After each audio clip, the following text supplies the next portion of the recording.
दोस्तों, चैत्र नवरात्रों में जो अग्यारी की राख होती है उसका क्या करें। माता की अग्यारी की राख के साथ यह गलती कभी मत करना, नहीं तो बर्बाद हो जाओगे। और नवरात्रों में जो चावल होते हैं उसका क्या करें। अखंड ज्योत की बाती में बचे तेल का और बत्ती का क्या करें। कुछ लोग करते हैं भयंकर गलती और माता रानी रुष्ट हो जाती हैं। व्रत का संपूर्ण फल व्यर्थ चला जाता है। नवरात्रों में जो जौ होते हैं जो कि हरियाली होती है उसका क्या करें। क्या गंगा में विसर्जित करें या नहीं। और जो नारियल होता है उसका क्या करें। संपूर्ण जानकारी, शुभ मुहूर्त, चैत्र नवरात्रों का संपूर्ण फल, संपूर्ण ज्ञान इसी वीडियो में आपको मिलेगा। बस आप सुंदर सी वीडियो को लाइक करें और कमेंट में जय माता दी लिखते हुए आगे बढ़े। दोस्तों, इस बार नवरात्रि पूरे 8 दिनों तक चलेगी, यानी 8 दिनों तक नवरात्रि का पर्व मनाया जाएगा। ना एक भी दिन कम, ना एक भी दिन ज्यादा, पूरे 8 दिनों तक चलेगी। माता वैष्णो की पूजा, माँ शेरावाली की विशेष रूप से पूजा आराधना की जाएगी। चैत्र नवरात्रि का पहला व्रत 30 मार्च को रखा जाएगा और अंतिम व्रत 6 अप्रैल रविवार के दिन रखा जाएगा और 6 अप्रैल को कन्या पूजन किया जाएगा, जो कि इस दिन नवरात्रि समाप्त हो जाएंगे। आपको बता दें 30 मार्च को घट स्थापना का मुहूर्त सुबह 6:1 से 10:22 तक रहेगा, क्योंकि इस बार यह नवरात्रि पूरे 8 दिनों के पड़े हैं। 31 मार्च को 2 व्रत एक साथ रखे जाएंगे। माँ ब्रह्मचारिणी और माँ चंद्रघंटा की पूजा एक साथ होगी। दोस्तों, अब जानते हैं घी की राख का क्या करें। राख किस काम आती है। कुछ लोग करते हैं गलती और उन्हें गरीबी का सामना करना पड़ता है। देखिए, माता का पंचामृत से स्नान कराने के बाद रोली कुमकुम अर्पित करें। इसके बाद अग्यारी करें और अग्यारी पर लौंग, बताशे, हवन सामग्री आदि चीजें अर्पित करी जाती है, जैसा आपके घर पर होता है। नवरात्रों में अग्यारी के बिना पूजा पाठ अधूरा ही होता है, वो पूजा पूरी नहीं मानी जाती। तो शाम को अग्यारी होने के बाद जो उसमें राख बच जाती है उसे आप किसी थैली में रख ले, या जब तक नवरात्र चल रहे हैं तब तक उस राख को संभाल कर रखते रहे। अब नवरात्रि समाप्त होने के बाद या बीच में भी उस राख को बच्चों के माथे पर तिलक लगाते रहे, इससे उन्हें नजर दोष कभी नहीं लगेगा। जो घर का मुखिया है वो उसका तिलक लगाकर यदि बाहर जाता है तो कामयाबी उसके पीछे पीछे आती है। ये राख कोई मामूली नहीं होती, इसमें माता का आशीर्वाद होता है, समस्त देवी देवताओं की कृपा इसमें होती है। अत्यंत दुर्लभ और जागृत अवस्था में ये राख होती है। अग्यारी की राख बहुत ही महत्वपूर्ण और शुभ और मंगलकारी होती है। गंगाजल की तरह पवित्र मानी जाती है, जागृत होती है और जागृत चीज ही हमें कामयाब बनाती है। अति बलवान शीघ्र बुद्धि हमें बलवान बनाती है। यदि किसी को भूत लग गया हो, भूत आता हो, घर में लगे कि घर में कोई नकारात्मक ऊर्जा है, भूत प्रेत का वास है, तो घर के मेन द्वार पर काले कपड़े में अग्नि की राख बांधकर लटकाने से दूर दूर तक भूत प्रेत घर में प्रवेश नहीं करता। इसे सुरक्षा कवच कहा जाता है। आपका घर, मकान, दुकान का गल्ला सुरक्षित हो जाता है। आप दुकान के गल्ले में भी यह राख काले कपड़े में बांधकर रख सकते हैं। ये सिद्ध राख होती है। 9 दिन तक यह अग्नि की राख सिद्ध हो जाती है और सिद्ध चीज ही, सिद्ध वस्तु ही विजय प्राप्त कराती है। शरीर में, घर में, दुकान में, व्यापार में सकारात्मकता का संचार करती है। आप चाहे तो चांदी के ताबीज में, तांबे के ताबीज में, पीतल के ताबीज में या काले कपड़े का ताबीज आप बना लें। इसमें थोड़ी सी राख डालकर बच्चों को पहनाएं या बड़ों को पहनाए हैं। इसे पहनने के बाद उनके अंदर जितनी भी नकारात्मकता होगी दूर भाग जाएगी। जो ये पहने का ताबीज उसके आसपास भी नहीं भटकेगी गलत शक्ति। कई लोग नादान होते हैं जो अग्यारी की राख को, हवन सामग्री की राख को या हवन सामग्री की राख को कचरे में डाल देते हैं, तो उन्हें श्राप लगता है, भगवान का श्राप लगता है, क्योंकि इसमें 33 कोटि देवी देवताओं का आशीर्वाद होता है, वास होता है, भगवान की शक्ति का अंश आ जाता है। ये सिद्ध राख होती है जिसे प्रकट करने के बाद, उजागर करने के बाद ईश्वर शक्ति जागृत हो जाती है, सिद्ध हो जाती है। तो ये राख आप इस्तेमाल करें जैसा हमने वीडियो में बताया है, इस तरह प्रयोग करें। अगर आप प्रयोग नहीं करना चाहते तो गंगा मैया में विसर्जित कर देना चाहिए। बहुत ही शुभ और मंगलकारी माना जाता है गंगाजल में विसर्जित कर दे, क्योंकि हवन सामग्री की राख को, अग्यारी की राख को जो व्यक्ति इस्तेमाल नहीं करता तो कोई बात नहीं, गंगाजल में भी विसर्जित किया जाता है। यदि आपको लगे आपका घर, मकान गलत दिशा में बना है, घर में गतिविधि हो रही है, गलत परिणाम मिल रहे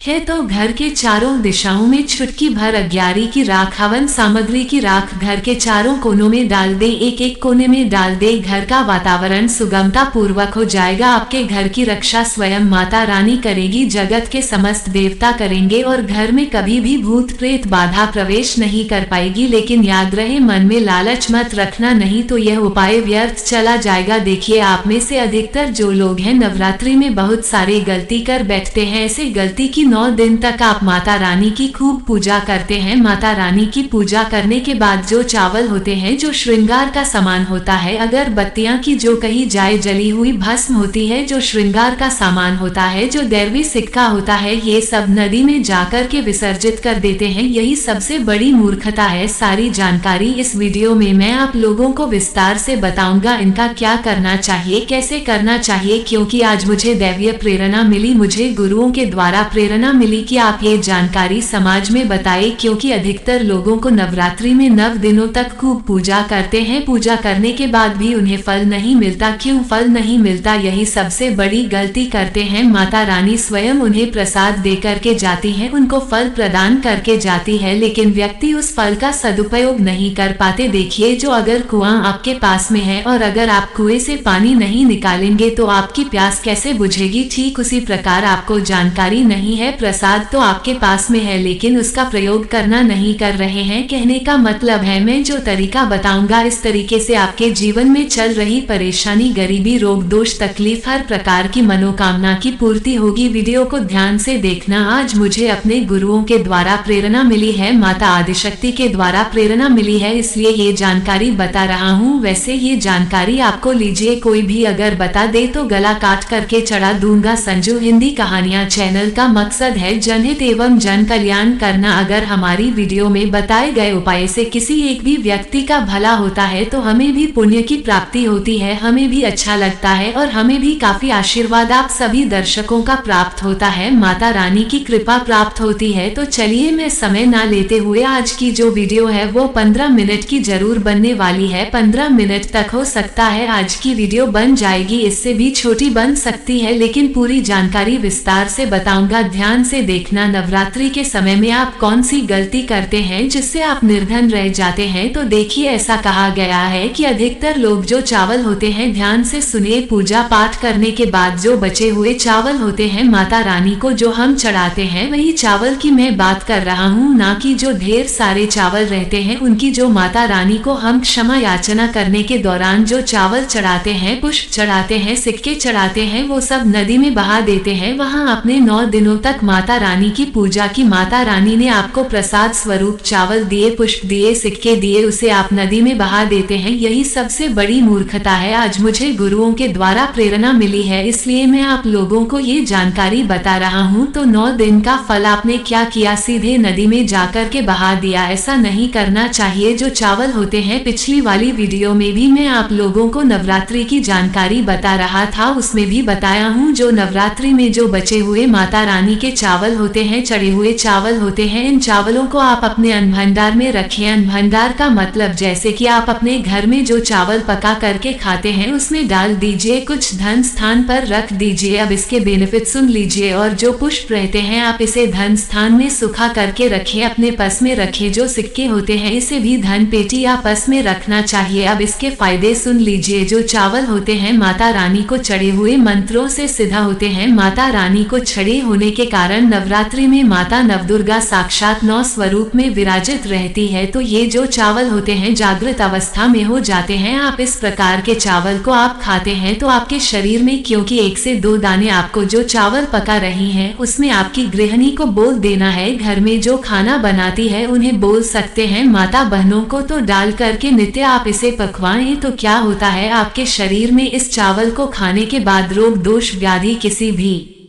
प्रकार की जो आपके शरीर में कष्ट है, शारीरिक पीड़ा है, मानसिक पीड़ा है, वो दूर हो जाती हैं और माता रानी की आपको कृपा प्राप्त होती है। माता रानी की कृपा से शरीर में एक ऐसी ऊर्जा उत्पन्न होती है जिस ऊर्जा से आप अपने आप को स्वस्थ महसूस करते हैं और आप जहां भी चले जाइए, जिस भी कार्य को करिए, वो कार्य आपका सफल होता है। और कभी भी इन चावलों को थोड़ा सा खाते हैं, आपका पेट भर जाता है, यानी कि इसमें तृप्ति जल्दी मिलती है और आपके घर में कभी भी अन्न नहीं खप, ये देखा गया गया है। आप में से अधिकतर जो लोग हैं माता रानी को श्रृंगार का सामान जरूर चढ़ाते हैं और श्रृंगार का सामान चढ़ाने के बाद इसे आप लोग नदी में बहा देते हैं या फिर अन्य को दे देते होंगे। तो ऐसा नहीं करना है। जो श्रृंगार का सामान आप चढ़ाते हैं माता रानी के लिए 9 दिन के बाद इस श्रृंगार के सामान को आपके घर की जो शादीशुदा महिलाएं हैं उन्हें देना चाहिए। इससे क्या बेनिफिट होता है, इससे अखंड सौभाग्य की प्राप्ति होती है। जब तक वो माता बहनें श्रृंगार करेगी, जो भी माता रानी को चढ़ा दिया हुआ आपने दिया श्रृंगार करेगी, तब तक अगर साक्षात स्वयं काल भी उनके पास आ जाए उनके पति को ले जाने के लिए, मृत्यु के घाट उतारने के लिए, तो उनका बाल भी बांका नहीं कर पाएगा। अखंड सौभाग्य की प्राप्ति होती है। महिलाएं घर की साक्षात लक्ष्मी होती है, इसीलिए जो बचा हुआ माता रानी को चढ़ाया गया श्रृंगार का सामान होता है माता बहनों को देना चाहिए। अब इधर मैं आप लोगों को बताना चाहूंगा, आप में से अधिकतर लोग जो जोत का बचा हुआ तेल होता है इसे क्या करते हैं, नदी में विसर्जित कर देते हैं। सबसे बड़ी यही गलती है। जो ज्योत का बचा तेल होता है 9 दिन तक जो ज्योत आप लोग जलाते हैं, तो क्या होता है 9 दिन तक ज्योत जलने के कारण ज्योत में जो तेल बचा हुआ होता है जागृत अवस्था में होती है। जागृत चीज ही ना पूर्ण से प्रभाव दिखाती है। आपने देखा होगा सभी मूर्तियों की पूजा नहीं होती। जब कुम्हार मूर्ति बनाता है या फिर पत्थर वाले जो कारीगर मूर्ति बनाते हैं तो उस मूर्ति की पूजा नहीं होती, उसी मूर्ति की पूजा होती है जिसकी प्राण प्रतिष्ठा हो। तो कहने का मतलब है कि ज्योत का जो बचा हुआ तेल होता है ज्योत जलने के कारण जागृत अवस्था में हो जाती है। तो अगर आपके हाथ पैरों में दर्द होता है, किसी ने आपके ऊपर काला जादू कर दिया, आपको शंका हो रही है, तो इस सिचुएशन में आप क्या करें, जो ज्योता का बचा हुआ तेल होता है आप अपने सिर में लगाए, शरीर के 7 हिस्सों में लगाना होता है। सिर में लगाए, आप अपने कंठ में लगाए, आप अपने हृदय में लगाए, आप अपने जो जांघों में लगाए, और हो सके तो आप अपने जो शरीर के आपको 7 हिस्सों में लगाना होता है। तो शरीर पर कैसा भी तंत्र विकार लगा हो, किसी ने काला जादू, भयंकर काला जादू कर दिया हो जिसका तोड़ बड़े बड़े कहा जाए, तो जो ओझा लोग होते हैं तो ओझा लोग भी नहीं कर पा रहे हैं, तो ओझा लोग से भी ज्यादा पावरफुल काम करेगा। यह माता रानी की साक्षात कृपा होती है। तत्काल देखना, 5 मिनट में आराम मिलेगा। आज हमें हमारे गुरु के द्वारा इस वजह से प्रेरणा मिली कि यह जानकारी समाज में बताई जाए। इस जानकारी से आपका भला होगा। अब जो ओझा लोग हैं इनके चक्कर आपको लगाने की जरूरत नहीं है। 9 दिन तक पूजा करते हैं, पूरे 1 साल के लिए ज्योत का बचा हुआ तेल बचा करके रखे। सिर दर्द होता है, सिर दर्द वाले हिस्से पर लगा सकते हैं। अगर किसी कारणवश कभी कभी ग्रह नक्षत्रों की पीड़ा के कारण सिर दर्द होता है तो वह सिर दर्द होना बंद हो जाता है। यानी कि जितनी भी परालू हो रहा है, शनि है, राहु है, केतु है, दुष्ट शक्तियों के द्वारा आपको सताया जा रहा है, तो ये तेल 7 हिस्से में बस लगाना होता है। शरीर के 7 हिस्सों में लगा लीजिए, सिर, पैर, हाथ, कोहनी, या फिर आप अपने हृदय में लगा सकते हैं, कंठ में लगा सकते हैं। इस प्रकार से आपको 7 हिस्सों का चुनाव करना होता है। तो कैसी भी आपके जीवन में परेशानी हो, शरीर में शारीरिक पीड़ा हो, सारी पीड़ा दूर हो जाती है। चलिए मैं आप लोगों को बताना चाहूंगा, अगरबत्ती की जो भस्म आप जलाते हैं, या फिर आप गोबर के कंडे जलाते हैं, या फिर आप माता रानी के लिए जो भी चीजों को जलाते हैं, तो इनकी भस्म का क्या करना चाहिए। जलाने के बाद जो अंतिम चीज होती है वह चीज भस्म होती है। भस्म का क्या करना चाहिए, तो पूरे साल के लिए, 1 साल के लिए इस प्रकार की भस्म को बटोर करके रखना चाहिए। जो अगरबत्ती की भस्म है या फिर कहा जाए गोबर के कंडे की भस्म रखी है, क्योंकि माता रानी को हम जो कच्ची धूप जलाते हैं उसकी भस्म भी काफी सारी हो जाती है। क्या इसे में नदी में बहा देना चाहिए? अगर ज्यादा है तो नदी में बहा दीजिए, बाकी कम से कम आपको 1 साल के लिए आपको ये भस्म अपने पास में जरूर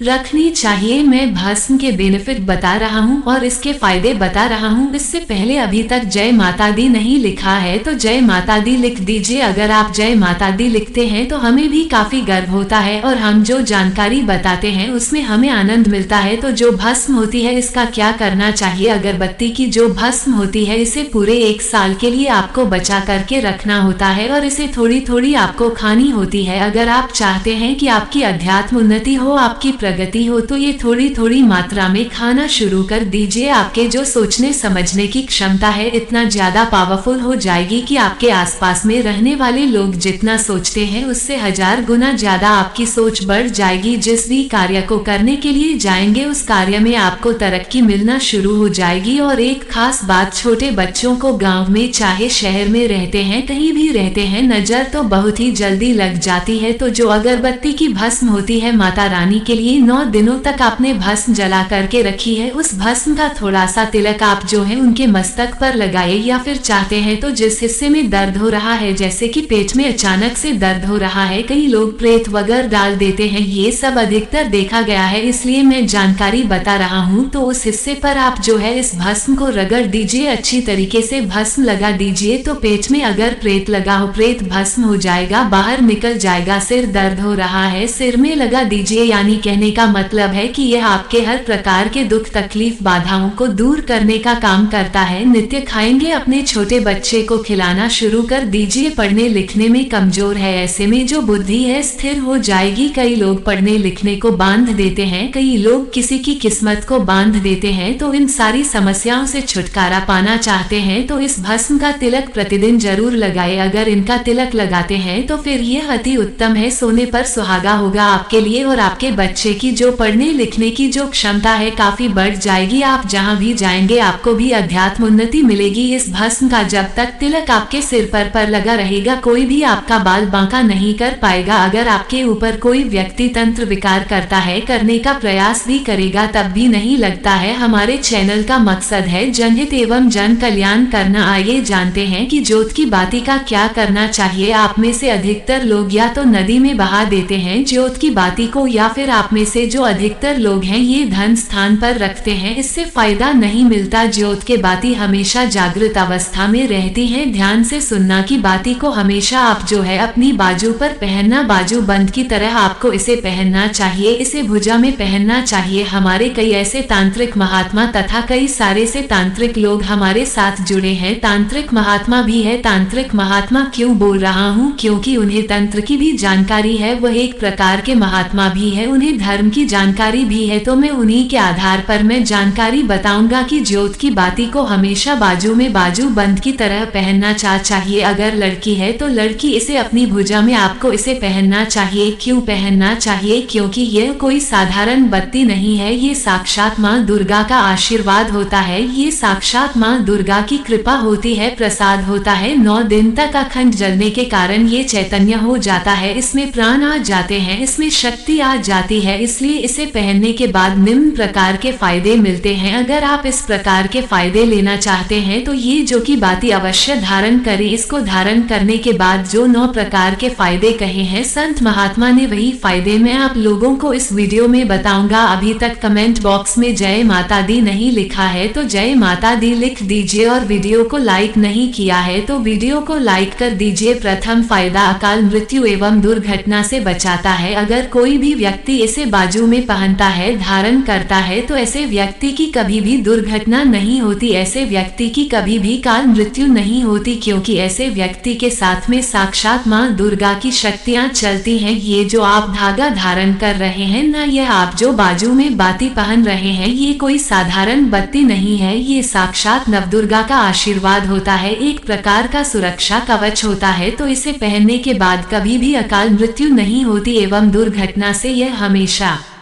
बचाव करने का काम करता है। इसका दूसरा फायदा, नजर दोष एवं तंत्र बाधा से बचाता है। आप में से अधिकतर लोग हमें बोलते हैं कि नजर दोष से परेशान रहते हैं, क्या करें। तो अगर आप नजर दोष से बचना चाहते हैं, आप चाहते हैं कि आपकी अध्यात्म उन्नति में किसी की नजर दोष ना लगे, आपकी उन्नति हो, प्रगति हो, तो बिल्कुल ही इसे धारण करिए। नजर दोष एवं तंत्र बाधा से बचाता है। कितना बड़ा तांत्रिक व्यक्ति क्यों ना आपके ऊपर में तंत्र क्रिया कर दे, वह तंत्र क्रिया नहीं लगेगी, सदा आप बच्चे रहेंगे। इसका तीसरा फायदा, भूत प्रेत एवं नीच शक्ति से बचाता है। आप कहीं भी मरघट में जाकर के सो जाए, इसको पहनने के बाद भूत प्रेत आपका बाल भी बांका नहीं कर पाएगा। तो भूत प्रेत एवं नीच शक्ति से इसको पहनने के बाद हमें बचाव होता है। इसका चौथा फायदा, लक्ष्मी की पूर्ण कृपा प्राप्त होती है। जो लोग चाहते हैं कि माता लक्ष्मी सिद्धा हो जाए, उनके जीवन में उनकी कमी ना हो, तो ऐसे व्यक्ति इसे अवश्य धारण करे। लक्ष्मी माता की पुण्य कृपा प्राप्त होता है एवं नवदुर्गा का आशीर्वाद भी मिलता है। इसका पांचवा फायदा, अभी तक वीडियो को लाइक नहीं किया है तो लाइक जरूर कर देना। और हाँ, फिर से मैं गुजारिश कर रहा हूँ, जय माता दी नहीं लिखा है तो जय माता दी लिख देना। तो दैहिक, दैविक और भौतिकीय सुखों की प्राप्ति होती। इसको धारण करने के बाद जो लोग दैहिक सुख प्राप्त करना चाहते हैं, दैविक सुख प्राप्त करना चाहते हैं, भौतिक सुखों की प्राप्ति करना चाहते हैं, ऐसे व्यक्ति को इसे अवश्य धारण करना चाहिए। इसका छठा फायदा, मनवांछित कार्य कार्य सफल होता है। आपने लंबे समय से जो मनवांछित कारक सोच करके रखा है वो सफल नहीं हो पा रहा है, तो इसको धारण करने के बाद मनवांछित कार्य सफल होना शुरू हो जाता है। इसका 7वां फायदा इच्छित नौकरी की प्राप्ति होती है। मैं वीडियो के बीच में ही बताया हूँ कि हमारे साथ बहुत सारे ऐसे लोग जुड़े हुए हैं जो कि शासकीय पद पर पदस्थ है, तो इसको धारण करने के बाद इच्छित नौकरी की प्राप्ति होती है। इसका 8वां फायदा दैविक सिद्धि की प्राप्ति होती है। आप में से अधिकतर लोग बोलते हैं ना गुरुजी हमें सिद्धि प्राप्त करनी है, इसके लिए क्या करें? आपने मंत्र जाप भी किया ढेर सारे, माता रानी के कोई बात नहीं है। अगर मंत्र धार जप करने के बाद अगर आप इसे धारण कर ले तो वह सिद्धि हमेशा के लिए बनी रहती है, कभी भी नहीं जाती। इसलिए मैं बोल रहा हूँ कि दैविक सिद्धि की प्राप्ति होती है। 9वां फायदा माँ दुर्गा आपके शरीर में हमेशा अंश रूप में विराजमान रहती है। जब तक आप इसे धारण करे रहेंगे तब तक माँ दुर्गा अंश रूप में आपके शरीर में विराजमान रहेंगी। और जाहिर सी बात है जिनके शरीर में नव दुर्गा वास कर जाए ऐसे व्यक्ति की जीवन में अन्न धन एवं किसी भी प्रकार की वस्तु का अभाव नहीं होता। तो यह वीडियो देखने के बाद आप समझ ही गए होंगे कि ज्योत की बाती का क्या करना चाहिए। अगर यह जानकारी अच्छी लगी हो तो इस वीडियो को लाइक जरूर करना और जन कल्याण के लिए इस वीडियो को आगे जरूर शेयर करना। इस वीडियो को देख करके बहुत से लोगों का भला हो सकता है। आज की जानकारी यहीं पर समाप्त करता हूँ। माता रानी जो आपकी इस वीडियो को लायक करे उसकी झोली खुशियों से भर देना, उसकी गरीबी दूर कर देना। जय माता दी।